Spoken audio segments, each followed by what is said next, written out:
కద్దుకి కీర్ తయారు చేయడానికి కావాల్సిన పదార్థాలు చూస్తే ముందుగా 3 లీటర్ల పాలు కావాలి, సొరకాయలు 3, బాదంలు అరకిలో,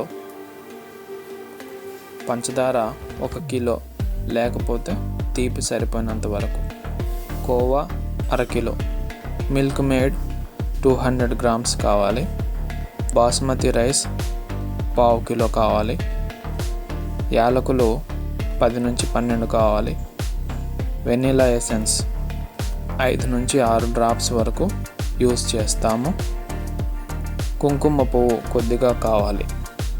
సో ఇవి మనకి కద్దు కీర్ తయారు చేయడానికి కావాల్సిన పదార్థాలు.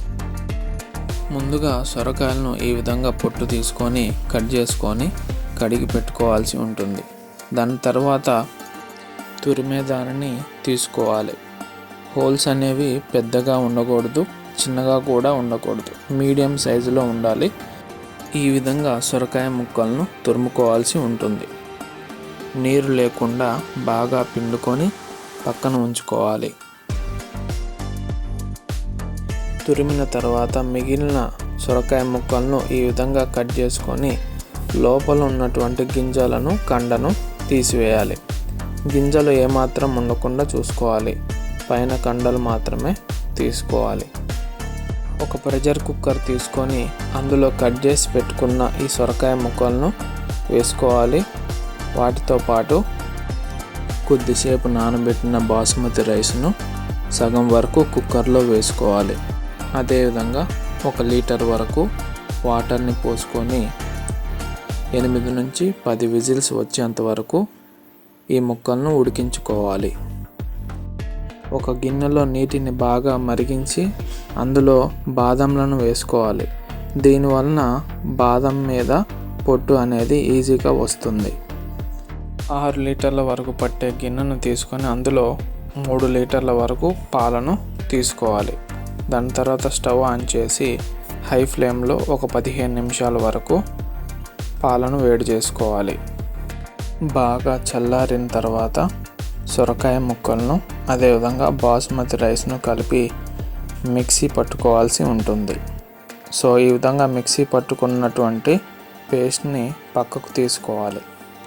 ఒక కళాయి తీసుకొని అందులో 3 స్పూన్ల వరకు నెయ్యిని తీసుకొని ఈ తురుమును పచ్చివాసన పోయేంత వరకు వేయించుకోవాల్సి ఉంటుంది. ఒక పొంగు వచ్చిన తర్వాత పాలను సిమ్ములో పెట్టుకొని ఒక 1/2 లీటర్ వరకు పాలను పక్కకు తీసుకోవాలి. 1 కప్పు పాలలో వెనిలా ఎసెన్స్ 5 నుండి 6 చుక్కల వరకు వేసుకోవాలి.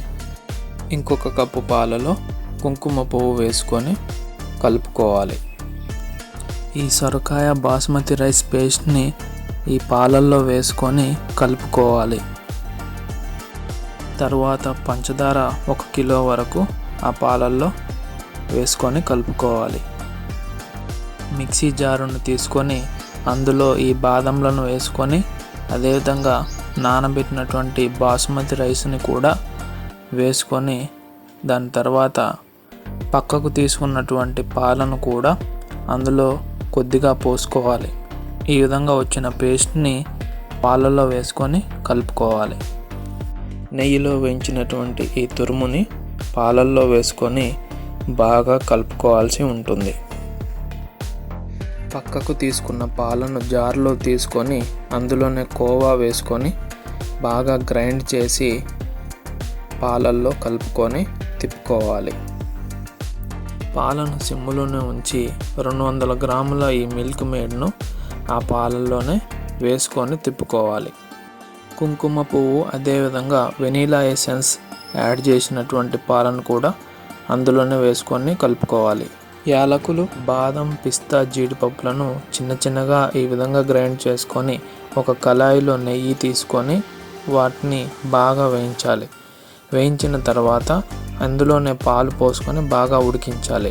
ఈ ఉడికించిన మిశ్రమాన్ని మరలా మనం ఆ పాలలోనే తీసుకొని బాగా కలుపుకోవాలి. చూస్తున్నారు కదా, రుచికరమైన కద్దు కీర్ తయారైపోయింది.